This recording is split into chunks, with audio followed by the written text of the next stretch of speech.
नमस्कार, दिल्ली न्यूज में आपका बहुत बहुत स्वागत है। चलिए देखते हैं आज की 15 फटाफट बड़ी खबरों को।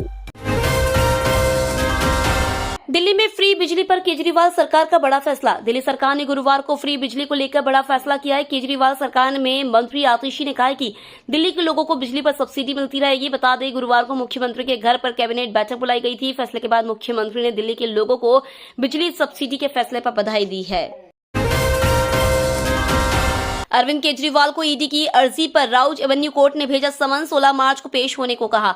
शराब घोटाले से जुड़े मामले में दिल्ली के मुख्यमंत्री अरविंद केजरीवाल को राउज एवेन्यू कोर्ट ने समन भेजा है। ईडी की अर्जी पर यह समन भेजा गया है। कोर्ट ने केजरीवाल को 16 मार्च को पेश होने को कहा है। इससे पहले ईडी सीएम केजरीवाल को 8 समन भेज चुकी है। गृह मंत्रालय ने मोहम्मद कासिम गुज्जर को घोषित किया आतंकी। अभी पीओके में है ठिकाना। भारत सरकार ने लश्कर-ए-तैयबा के सदस्य मोहम्मद कासिम गुज्जर को आतंकी घोषित किया है। कासिम वर्तमान में पाकिस्तान अधिकृत कश्मीर में रह रहा है। गृह मंत्रालय ने गुरुवार को उसे गैर कानूनी गतिविधियां अधिनियम यानी यूएपीए के तहत आतंकवादी घोषित किया। गृह मंत्रालय ने सोशल मीडिया प्लेटफॉर्म एक्स पर आदेश जारी करते हुए बताया, मोहम्मद कासिम गुज्जर उर्फ सलमान उर्फ सुलेमान को आतंकी इसलिए घोषित किया गया है क्योंकि वह लंबे समय से आतंकवादी गतिविधियों में शामिल है। संसद सुरक्षा चूक मामले में दिल्ली पुलिस ने कोर्ट से मांगा जांच के लिए अतिरिक्त समय। संसद सुरक्षा चूक मामले पर कोर्ट में सुनवाई हुई। दिल्ली पुलिस ने अपनी जांच पूरी करने के लिए कोर्ट से अतिरिक्त समय मांगा है। पुलिस ने अपनी रिपोर्ट में कहा है कि कई सबूतों को इकट्ठा किया जा रहा है, जिसकी वजह से जांच में देरी हो रही है। सिटी पुलिस ने अतिरिक्त सेशन जज हरदीप कौर से जांच के लिए अतिरिक्त समय मांगा है। जज ने आरोपी नीलम, मनोरंजन, सागर, ललित, अनमोल और महेश की याचिका पर नोटिस जारी किया, जिस पर 11 मार्च तक जवाब मांगा है। नाजिम की सेल्फी लेने के अनुरोध को पीएम ने किया पूरा, बोले मेरे दोस्त संग यादगार तस्वीर। प्रधानमंत्री नरेंद्र मोदी से श्रीनगर में सार्वजनिक रैली में बातचीत के दौरान नाजिम ने उनके साथ सेल्फी लेने का अनुरोध किया। इस मांग को पूरा करते हुए पीएम ने उनके साथ सेल्फी ली और इसे अपने सोशल मीडिया हैंडल पर भी साझा किया। इसे साझा करते हुए पीएम ने लिखा, मेरे दोस्त नाजिम के साथ एक यादगार सेल्फी। मैं उसके अच्छे काम से प्रभावित हुआ। सार्वजनिक बैठक में उन्होंने एक सेल्फी का अनुरोध किया और उनसे मिलकर खुशी हुई।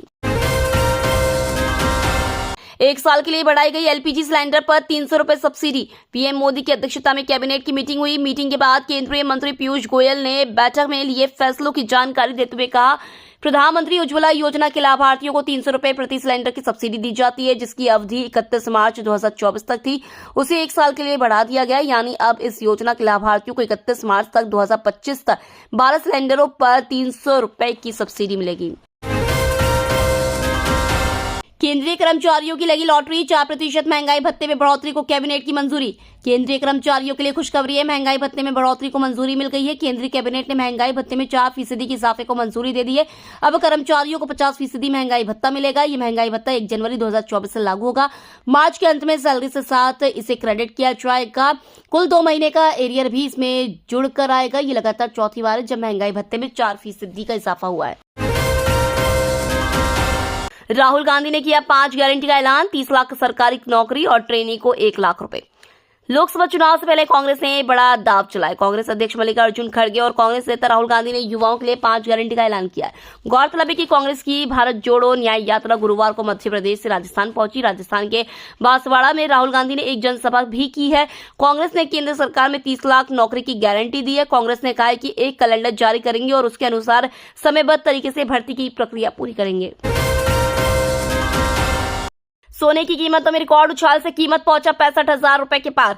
इतिहास में पहली बार सोना 65,000 रुपए के पार पहुंच गया। 7 दिनों से सोने के दाम नई ऊंचाइयों को छू रहे हैं। एमसीएक्स पर गुरुवार को सोने की अप्रैल वायदा ने इंट्राडे में 65,525 रुपए प्रति 10 ग्राम का नया रिकॉर्ड बनाया। मजबूत वैश्विक संकेतों के बीच बुधवार को सोना 65,178 रुपए प्रति 10 ग्राम पर बंद हुआ था।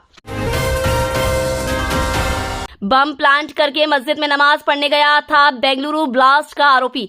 बीते हफ्ते बेंगलुरु के रामेश्वरम कैफे में हुए ब्लास्ट की जांच राष्ट्रीय जांच एजेंसी यानी कि एनआईए कर रही है। धमाके वाले दिन ही इस ब्लास्ट के संदिग्ध के बारे में जानकारी सामने आ गई थी। एनआईए की ओर से संदिग्ध युवक की तस्वीर भी जारी की गई है और उसके बारे में जानकारी देने वाले के लिए इनाम का भी ऐलान किया गया है। इस बीच अब ब्लास्ट के संदिग्ध को लेकर एक बड़ा खुलासा हुआ है। एनआईए के सूत्रों के मुताबिक संदिग्ध कैफे में बम प्लांट करने के बाद उसी इलाके की एक मस्जिद में नमाज अदा करने गया था। चाइना को मुंहतोड़ जवाब देने के लिए भारत से फाइटर जेट खरीदेगा फिलीपींस। चीन की हरकतों से परेशान एक छोटे से देश ने उसे जवाब देने के लिए भारत से मदद ली। पहले ब्रह्मोस मिसाइल खरीदी, अब हल्के लड़ाकू विमान तेजस पर उसकी नजर है। यह देश आकार में भारत से 996% छोटा है। आबादी सिर्फ 11 करोड़ 46 लाख है। यह महाराष्ट्र की आबादी से थोड़ी ही ज्यादा है। यह देश है फिलीपींस। इस देश की आर्मी यह चाहती है कि उसके तटों पर एंटी शिप और लैंड अटैक ब्रह्मोस मिसाइलों को तैनात किया जाए। इसके पहले फिलीपींस की मरीन कॉर्प्स ने एंटी शिप ब्रह्मोस मिसाइलों की 3 बैटरी खरीदी है। सिर्फ इतना ही नहीं, फिलीपींस की वायुसेना अब उसके फाइटर जेट्स के लिए तेजस फाइटर जेट पर विचार कर रही है। देश के दुश्मनों को राजनाथ सिंह की सख्त हिदायत, कहा बुरी नजर डाली तो खैर नहीं। देश के दुश्मनों को सख्त हिदायत देते हुए रक्षा मंत्री राजनाथ सिंह ने 2 टूक शब्दों में कहा है कि अगर कोई भारत पर बुरी नजर डालेगा तो उसे मुंह तोड़ जवाब देने के लिए सेना तैयार है। पूर्वी लद्दाख में चीन के साथ और हिंद महासागर में चीनी सैन्य आक्रमण पर रक्षा मंत्री ने चिंता जाहिर की है। सीएम ममता बनर्जी ने संदेश खाली की महिलाओं के साथ किया मार्च, का पीएम मोदी के आरोप बेबुनियाद। प्रधानमंत्री नरेंद्र मोदी बुधवार को पश्चिम बंगाल के बारासात में संदेश खाली की पीड़ित आदिवासी महिलाओं से मिले। इस दौरान पीएम मोदी ने जहां पीड़ित महिलाओं की हिम्मत बढ़ाई, पीएम मोदी ने कहा कि राज्य सरकार आरोपी टीएमसी नेताओं को बचा रही है। पीएम मोदी के दौरे के एक दिन बाद सीएम ममता बनर्जी ने गुरुवार को कोलकाता में टीएमसी महिला विंग की रैली को संबोधित किया। इसमें उत्तरी 24 परगना जिले के संदेश खाली इलाके की कुछ महिलाएं भी शामिल है। इस बीच ममता बनर्जी ने बीजेपी पर जमकर निशाना साधा। दिल्ली में 71 साल के डॉक्टर को साइबर अपराधियों ने सेक्सटॉर्शन के जाल में फंसाया। साइबर अपराध से पूरे देश में लोग परेशान हैं। दिल्ली के एक डॉक्टर भी इसके शिकार हो गए। जानकारी के अनुसार दिल्ली के 71 वर्षीय एक डॉक्टर के पास आधी रात को एक वीडियो कॉल आई।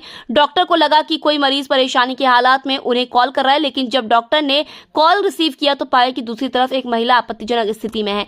साइबर अपराधियों ने इस वाकये को रिकॉर्ड कर लिया और बाद में डॉक्टर को ब्लैकमेल करने लगे।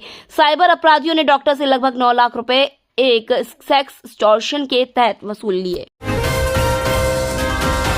मोदी सरकार किसानों को भी दे सकती है तोहफा, कैबिनेट में बड़ा ऐलान संभव।